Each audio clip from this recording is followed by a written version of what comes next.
While flying cars have regularly made appearances in science fiction films, they could soon become reality. A group of Japanese inventors is working on an ambitious plan to launch a flying car, the SkyDrive, by the 2020 Summer Olympics in Tokyo. The Cultivator Project, a Tokyo-based non-profit, is leading the futuristic pursuit, and it has a special ambition for the vehicle. SkyDrive is our first flying concept designed solely to transport the person who will light the Olympic flame, Ryutaro Mori, Cultivator's business director, tells CNN.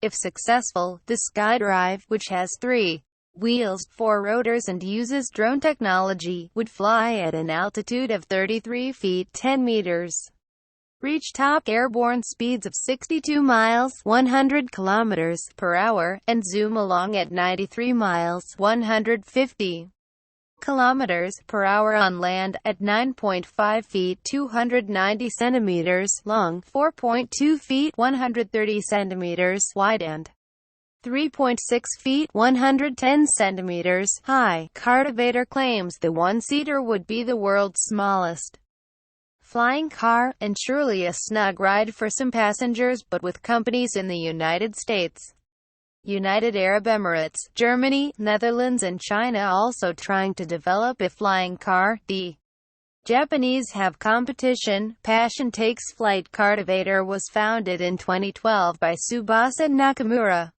32, after he won first prize at Business Award Korea RADA for a flying car design. By 2014, the SkyDrive concept was born, and a scale model 1/5 the intended size of the actual flying car had been tested, according to the company website. The team has since begun testing with an experimental model that's more similar to the real SkyDrive in scale and weight. Today, the project has 30 volunteers from backgrounds as diverse as the automobile, aviation and IT industries. They plan to have a remote-piloted prototype running by summer 2018. For a highly complex system like flying cars, the success highly depends on the integration of multidisciplinary knowledge and experiences.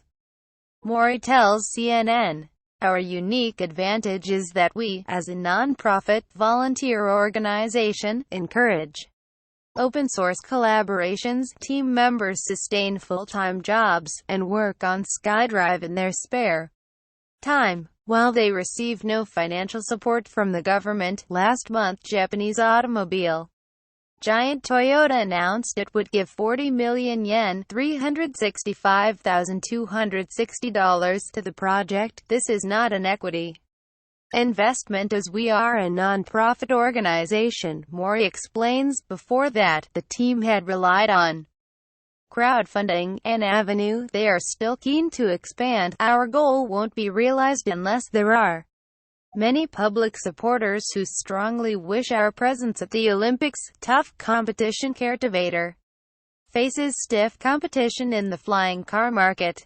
Dubai's Road and Transport Authority (RTA) has said it is ready to launch a fleet of one-seater passenger drones made by Chinese company Yiheng in July. Small enough to fit into a car parking space when folded up, the electrically powered driverless drones, named Yiheng 184, have already been seen hovering above the sand dunes near the city's airfield during test flights, powered by 8 propellers. Yiheng says the 184, which stands for one person, 8 propellers, 4 arms, will cruise at around 62 miles (100 kilometers) per hour. The routes will be programmed by a ground control center through an encrypted 4G network, which will monitor the flight, perhaps hedging its bets. Dubai has also partnered with American ride-sharing app firm Uber, which recently unveiled Uber Elevate, an ambitious plan to launch a flying taxi that could travel at 150 miles (241 kilometers) per hour. It intends to launch in the Emirate in time for it hosting the World Fair 2020. Uber says it is talking with NASA, the FAA, and the National Air Traffic Control Association to develop an air traffic control system for flying cars. Elsewhere, startups and conglomerates alike are developing prototypes of electric vertical takeoff and landing (eVTOL) aircrafts. Aeromobile, a Slovakian engineering firm established in 2010, launched in April the latest version of its flying car concept, a four-wheeled vehicle equipped with flight mode. Consumers will be able to pre-order the cars this year. Kitty Hawk, a U.S. startup, backed by Google co-founder Larry Page, gave a demonstration of its flyer earlier this year. The personal aircraft is designed to fly over water, with a consumer product set to be available by the end of 2017. Meanwhile, French aerospace giant Airbus is working on multiple eVTOL concepts. Vahana, which holds one passenger, is set to fly at the end of 2017. The City Airbus, which accommodates 4 passengers, will see its first flight at the end of 2018. Ready for takeoff, the Cultivator team is aiming to deliver SkyDrive's first commercial model by 2025. But some experts believe the Japanese team, and their rivals, still have way to go to deliver a viable and, crucially, safe product. There is a big difference between getting something into the air and getting it into the market. Mike Hirschberg, executive director of Oz International, the U.S.-based international society for engineers and scientists working to advance vertical flight, tells CNN. There are years of aircraft development, changes in regulations, building of infrastructure, battery improvements, etc., before anything like flying taxis can become a reality. Even on a small scale, there are technical concerns, too. Key issues are getting the weight right. If it's too heavy, the machine loses stability. Jeffrey Tudor, principal analyst at Japan Aviation Management Research, tells CNN.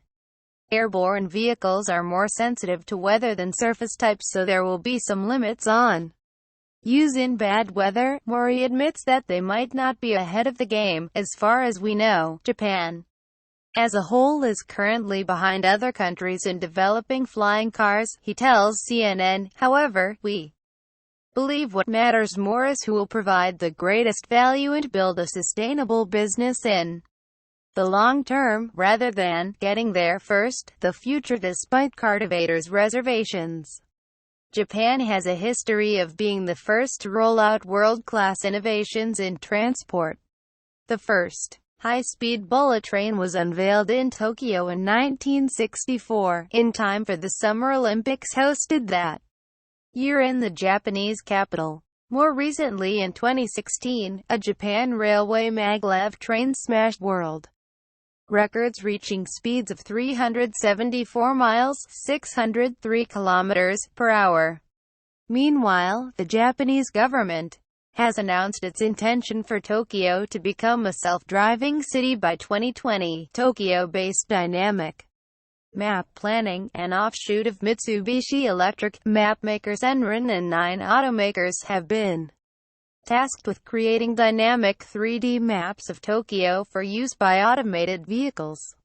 Japan does have a large pool of highly trained scientists and engineers working in industry and academia, who can tackle the development of new systems and machines, says Tudor. But for an eVTOL business to be successful, it has to have compelling capabilities over competing means of travel at a competitive price. Hirschberg says the other critical factor is community acceptance.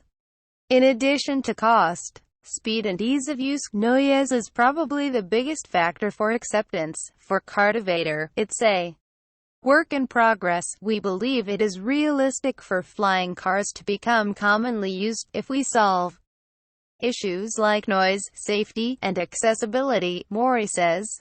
Aside from us, a number of companies and communities have been working closely to tackle those issues through technological and business model innovations. We are determined to do whatever it takes to be at the Olympics.